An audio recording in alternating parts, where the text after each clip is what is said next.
Please join me in welcoming our chief guest, Honorable Dr. Soumya Anbumani, MLA, to address the gathering. அனைவருக்கும் அன்பான மாலை வணக்கம். எப்பயுமே நான் நேரம் தவறாமை கடைபிடிப்பேன். ஒரு நிமிஷம் கூட லேட்டா எந்த விஷயத்துக்கும் போகவே மாட்டேன்.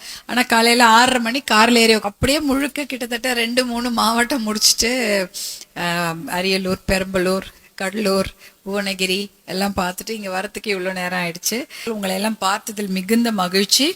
ஏன்னா ரோட்டரி கிளப் அப்படின்றது பொழுது நிறைய இந்த மாதிரி இன்ஸ்டலேஷன் நிகழ்ச்சிகளை நான் பார்த்துருக்குறேன். ரொம்ப அது ஒரு நேரம் ஒட்டி நடக்கும். இந்த நேரத்தில் அது குறிப்பிட்ட நேரத்தில் அதை செய்வாங்க. அதை ஒட்டி தான் நடந்து கொண்டிருக்கும். அதாவது போலியோனாலும் ரோட்டரினாலும் ஒன்று தான். ஏன்னா அந்த போலியோ எப்படி நம்மளுடைய இந்தியாவில் ஒழிக்கப்பட்டது என்றால் ரோட்டரியின் உதவியால் தான் அந்த போலியோ இந்தியாவில் ஒழிக்கப்பட்டது. ரோட்டரி ஆரம்பிக்கும் போதே அந்த போலியோ சொட்டு மருந்து கொடுக்கக்கூடிய அந்த நிகழ்ச்சிக்கு எத்தனையோ உள்ளங்கள், ரோட்டரி உள்ளங்கள் தான் அதற்கு உறுதுணையாக இருந்திருக்கிறார்கள். இந்தியாவில் இன்னைக்கு போலியோ இல்லை என்ற நிலைமை தான். ஆனால் இந்த வருடம் ஏனென்றால் அண்டை நாடுகளில் ஆப்கானிஸ்தான், பாகிஸ்தான் போன்ற நாடுகளில் அந்த போலியோ பற்றிய ஒரு சில விஷயங்கள் நடந்ததுனால நம்ம ஊர்ல வந்துருமோ அப்படின்ற பயத்துல மறுபடியும் அந்த பல்ஸ் போலியோ என்ற அந்த நிகழ்ச்சி துவக்கப்பட்டு கடந்த வாரம் நடந்தது என்று நினைக்கின்றேன். பல்ஸ் போலியோ நிகழ்ச்சி. ஏன்னா ஒரு குழந்தைக்கும் அந்த சொட்டு மருந்து கொடுக்க வேண்டும். அப்படிதான் அந்த போலியோ என்ற அந்த இளம்பிள்ளை வாதத்தை இந்தியாவிட்டே நாம் ஒழித்தோம். அந்த பல்ஸ் போலியோ நிகழ்ச்சியை ரொம்ப வேகமா அதிகமாக முன்னெடுத்து முன்னாடிலாம் அவங்க வேணும்னா அவங்களுக்கு விழிப்புணர்வு கொடுப்பாங்க, தாய்மார்களோ இல்லை அந்த பெற்றோர்கள் கொண்டு போய் ஹாஸ்பிட்டல்ல போய் போடுவாங்க. ஆனா அந்த பல்ஸ் போலியோ நிகழ்ச்சிக்கு மிகப்பெரிய முக்கியத்துவம் கொடுத்து அதை ஒரு டிரைவா செய்தது மருத்துவர் அன்புமணி ராமதாஸ் அவர்கள் தான். 2004 2009 வரை அவர் இந்தியாவின் சுகாதாரம் மற்றும் குடும்ப நலத்துறை அமைச்சராக பதவி வகித்தார். அந்த சமயம் இந்த பல்ஸ் போலியோ நிகழ்ச்சிகளுக்கு மிகப்பெரிய உத்வேகத்தை கொடுத்து அதை வேகமா நடத்தணும் அப்படின்னு அவங்க செய்தார்கள். அதை ஒரு வருஷமும் கண்காணிப்பாங்க. இந்த வருஷம் எங்கன்னா போலியோ வந்துடுச்சா அப்படின்ட்டு. எனக்கு நன்றாக நினைவிருக்கிறது. அவர் அமைச்சராக இருந்த பொழுது ஒரு வருஷமும் அதை தரவுகள் எடுப்பாங்க, ஸ்டாட்டிஸ்டிக்ஸ் எடுப்பாங்க. எடுத்து பார்க்கும்போது ஏதாவது ஒரு ஊர்ல ஒரு குழந்தை போலியோல சிக்கிடும். ஐயோ, இந்த வாட்டி போலியோ இல்லாத இந்தியாவை உருவாக்கி இருப்போம், நான் சந்தோஷமா இருந்தேன். ஆனா கடைசியில பார்த்தா ஒரு குழந்தைக்கோ இல்ல ஒரு கிராமத்துல 1-2 குழந்தைக்கு இருக்குது அப்படின்னா, ஏன்னா அந்த ஒரு குறிப்பிட்ட அந்த ஒரு கிராமத்துல போலியோ போட்டிருக்க மாட்டாங்க. வேற ஏதாவது மூட நம்பிக்கையாக வைத்து கொண்டு ஐயோ போலியோ போட்டா ஏதோ ஆயிடும் குழந்தைக்கு, அந்த சொட்டு மருந்து போடாம தவிர்த்துட்டு இருப்பாங்க. அந்த கிராமத்துல மட்டும் 2-3 குழந்தைங்களுக்கு அந்த போலியோ இளம்பிள்ளைவாதம் தாக்கி இருக்கும். அதனால இந்தியாவை போலியோ ஃப்ரீ இந்தியான்னு நம்மளால டிக்ளேர் பண்ண முடியல 2004 2009 வரை. ஆனா 2014 நம்ம ஒரு போலியோ இளம்பிள்ளை வாதம் இல்லாத ஒரு நாடாக இந்தியாவை நம்ம அறிவிக்க முடிஞ்சது 2014. அதுக்கு முக்கிய காரணம் இந்த போலியோவை எல்லா ஊர்லயும் அந்த நிகழ்ச்சிகளை அடிக்கடி நடத்தினத வருஷத்துக்கு 2 முறையாவது நடத்துவாங்க. நடத்தி அதை ஒரு பெரிய டிரைவா கொண்டு போயிட்டு இருந்தாங்க. 2014 டிக்ளேர் பண்ணாங்க. அந்த சமயம் மருத்துவர் அன்புமணி அவர்களுக்கு ரோட்டரி இன்டர்நேஷனல்ல அவார்டு கொடுத்தாங்க, போலியோ சாம்பியன் அவார்டு அப்படின்ற. ஏன்னா இராடிகேஷன் ஆஃப் போலியோ செய்தது மருத்துவர் அன்புமணி அவருடைய சாதனை காலத்தில் தான் என்பதால் அவருக்கு போலியோ சாம்பியன் அவார்டு கொடுத்தாங்க ரோட்டரி இன்டர்நேஷனல்ல. டெல்லியில இன்டர்நேஷனல் பிரசிடென்ட் அவங்களே அந்த அவார்டை கொடுத்தாங்க. அதை வாங்கி, அதாவது அதற்கு முன் இந்த விருதை போலியோ ரோட்டரி இன்டர்நேஷனல் விருதை வாங்கியவர் யாருன்னு பார்த்தீங்கன்னா பில் கேட்ஸ், அப்புறம் பில் கிளின்டன், அதே போல கோய்சுமின்னு சொல்லிட்டு ஜப்பானுடைய அதிபர், அப்புறம் டோனி பிளேர், கோஃபி அண்ணன் சொல்லிட்டு யுனைடெட் நேஷன்ஸ் உடைய தலைவராக இருந்தவர். இப்படி பெரிய பெரிய ஆளுமைகள், அதே போல இன்டர்நேஷனல், அதாவது சர்வதேச தரத்தில் இருக்கக்கூடிய அரசியல் பிரபலங்களும் அரசியல் தலைவர்களும் ஒரு நாட்டினுடைய தலைவர்கள் வாங்கிய விருதை இந்தியாவில் வாங்கியது மருத்துவர் அன்புமணி அவர்கள் தான். இந்தியாவிலே எனக்கு தெரிஞ்சு 1-2 பேர் தான் வாங்கியிருக்காங்கன்னு நினைக்கிறேன். பிரதமர் மன்மோகன் சிங் வாங்கியிருக்காரு, அவர் ஒருத்தர் வாங்கியிருக்காரு. மருத்துவர் அன்புமணி அவர்கள் போலியோ இந்த இன்டர்நேஷனல் ரோட்டரி இன்டர்நேஷனல் விருதை வாங்கியிருக்காங்க.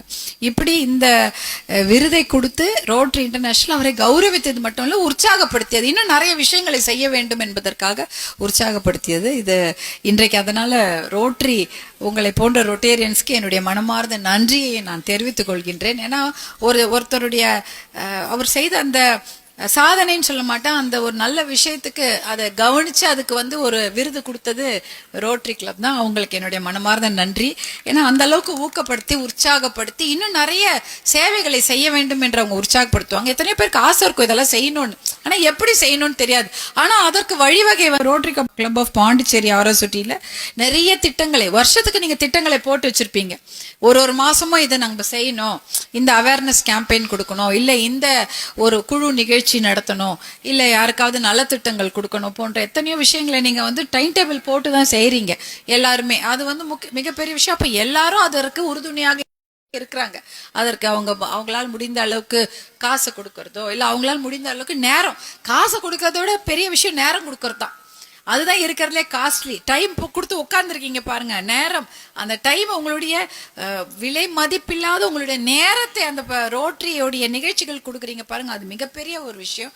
அதையெல்லாம் செய்யும் உங்களுக்கு என்னுடைய மனமார்ந்த வாழ்த்துக்களை தெரிவித்துக் கொள்கின்றேன். இப்போ கூட பார்த்தீங்கன்னா நாங்களும் இந்த ஏன் இன்னைக்கு இவ்வளோ நேரம் ஆச்சு அப்படின்னா, எங்களுடைய நிகழ்ச்சி ஒன்று நடந்துட்டு இருக்கு 4 நாட்களாக. ஆனால் அதை பற்றி எல்லாருக்கும் தெரியுமா? நிறைய பேருக்கு தெரிஞ்சிருக்கலாம், தெரியாமல் இருந்திருக்கலாம். 4 நாட்களாக கரம் கோர்ப்போம் காவிரி காப்போம் மேக்கை தாட்டு அணையை கட்டுவதை தடுப்போம் என்ற நிகழ்ச்சியை நடத்தி கொண்டிருக்கின்றோம். 4 நாட்களாக தர்மபுரியில் ஆரம்பிச்சு பூம்புகார் வரை, அதாவது காவிரி எங்கெல்லாம் பாய்கிறதோ அந்த இடம் வரைக்கும் அப்படியே நடந்து நடைபயணமாக வந்து விழிப்புணர்வு நிகழ்ச்சியை நாங்க செய்து கொண்டிருக்கிறோம். ஏன் மேக்கத்தாட்டு அணையை நாம் தடுத்து நிறுத்த வேண்டும்? இது அரசியலே கிடையாது, இது நம்ம சர்வைவல். கர்நாடகாவுக்கு வேணா அது அரசியலா இருக்கலாம், எலெக்ஷன் அரசியலா இருக்கலாம். நம்ம தமிழ்நாடை பொறுத்த வரைக்கும், பாண்டிச்சேரியை பொறுத்த வரைக்கும் சர்வைவல். பாண்டிச்சேரிக்கு காவிரியிலேருந்து எவ்வளவு தண்ணி வருதுன்னு நினைக்கிறீங்க? பாண்டிச்சேரிக்கு காவிரி 7 TMC தண்ணீர் எல்லா நாளும் தந்தாக வேண்டும். ஏன்னா அது வந்து எழுதிய சட்டம். இதுதான் வந்து பாத்தீங்கன்னா தமிழ்நாட்டுக்கு 175.25 TMC தண்ணி அவங்க கொடுத்தே ஆகணும். அதே போல கேரளாக்கு 30 TMC தண்ணி, பாண்டிச்சேரிக்கு 7 TMC தண்ணி, காவிரி நீர் கண்டிப்பாக வர வேண்டும் என்பது அது வந்து அந்த சட்டத்திலையும் இருக்கு, தீர்ப்புலையும் இருக்கு, காவிரி நதி நீர் ஆணையத்திலையும் இருக்குது. இது வந்து முக்கியமான விஷயம். தண்ணீர் வரவில்லை என்றால் நம்மால வாழவே முடியாது. குடிக்கிறதுக்கே தண்ணி இல்லை அப்படின்ற பட்சத்துல யாராலையும் வாழ முடியாது. ஒரு ஊரை வந்து ஒரு 3 விதமாக அந்த ஊரை வந்து நம்ம செயலிழக்க செய்து விடலாம். இப்போ ஒரு போர் நடக்குதுன்னு வச்சுக்கோங்களேன், ஒரு பெரிய சண்டை. அப்ப போர் நடக்கும்போது என்ன ஆகும்? அந்த ஊர்ல வந்து கொத்து கொத்தா குண்டு போடுவாங்க, அந்த ஊரே அழிஞ்சு போயிடும். அடுத்ததா பாத்தீங்கன்னா கெமிக்கல் குண்டுன்னு ஒண்ணு இருக்கு, அந்த ஊர்ல அதே மாதிரி கொத்து கொத்தா குண்டு போட்டா அந்த ஊர் அழிஞ்சிடும். இன்னொன்னு பட்டினி, அதாவது சாப்பாடு இல்லாமல் தண்ணீர் இல்லாமல் ஒரு ஊரை வச்சுட்டோம்னா அந்த ஊர் அந்த சமயம் இருக்கிறதுக்கு வாய்ப்பு இல்லை. அப்படிப்பட்ட ஒரு நிலைமை தான் மேக்கேதாட்டு அணையை கட்டினால் நம்ம நாட்டுக்கு வரப்போகுது. ஏன்னா மேக்கேதாட்டு அணையில வந்து கிட்டத்தட்ட கட்டிட்டாங்கன்னா அது 65 TMC ஹோல்டு பண்ணிக்கும். ஏற்கனவே கர்நாடகாவில் 115 TMC தண்ணியை பிடிச்சி வச்சுக்கிட்டாங்க. மேக்கேதாட்டு அணையும் கட்டிட்டாங்கன்னா 187 TMC தண்ணியை அவங்க பிடிச்சி வச்சுக்கிட்டாங்கன்னா நமக்கு தர வேண்டிய 177 TMC தண்ணியும் ஒரு சொட்டு தண்ணி வராது.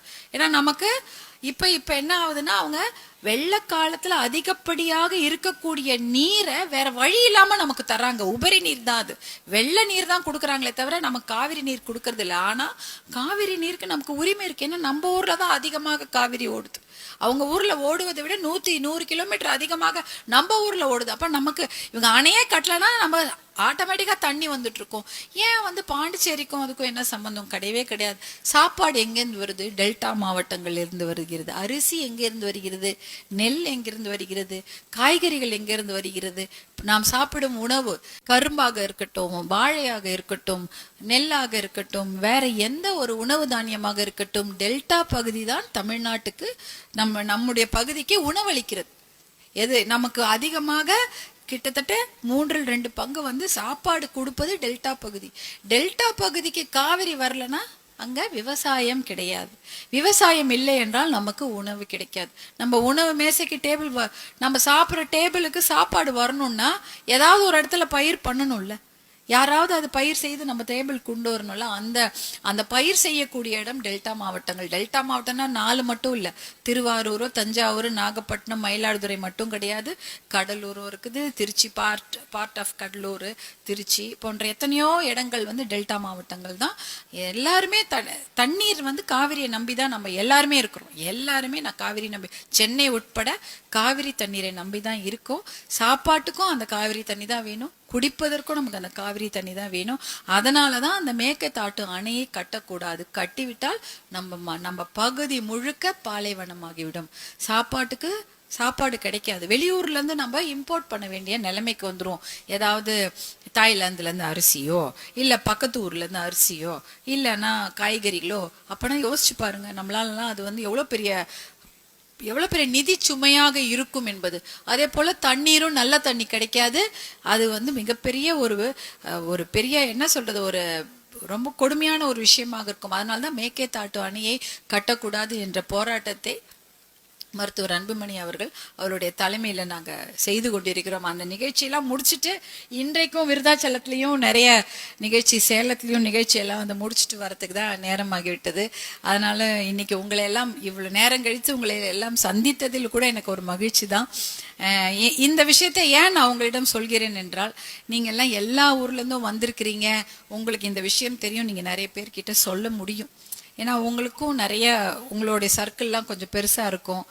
பலதரப்பட்ட விஷயங்கள், விவசாயிகள் மட்டும் இல்லை, நம்ம எல்லாம் விவசாயிகளாக தான் இங்க எல்லார் வீட்லயும் பாத்தீங்கன்னா ஒரு 2 ஜெனரேஷன் முடி விவசாயம் தான் செய்திருப்போம். மேடை கீழே இருந்தவங்களும் விவசாயம் பண்ணியிருப்பீங்க, மேடையில இருக்கவங்களும் விவசாயம் பண்ணியிருந்திருப்போம். இன்னைக்கு ஆனா வேற தொழில் செய்து கொண்டு இருந்தாலும் இந்த விவசாயத்தின் முக்கியத்துவத்தையும், இந்த அணையின் முக்கியத்துவத்தையும், தண்ணீரின் முக்கியத்துவம் உணர்ந்தவர்கள் நீங்க இதை எல்லார்கிட்டயும் போய் சொல்லணும். இதை விழிப்புணர்வு ஏற்படுத்தினாதான் நம்முடைய மாநிலங்களை நாம் காப்பாற்ற முடியும் என்று சொல்லிக்கொண்டு, இவ்வளவு நேரம் பொறுமையாக என்னுடைய பேச்சை கேட்டதற்கும், இந்த அருமையான நிகழ்ச்சியை ஏற்பாடு செய்து எனக்கு வாய்ப்பளித்த அன்பு சகோதரர் முத்துக்குமரன் அவர்களுக்கும், ரோட்டரி கிளப் சகோதர சகோதரிகளுக்கும் என் மனமார்ந்த வணக்கத்தை தெரிவித்துக் கொள்கின்றேன். நன்றி, வணக்கம்.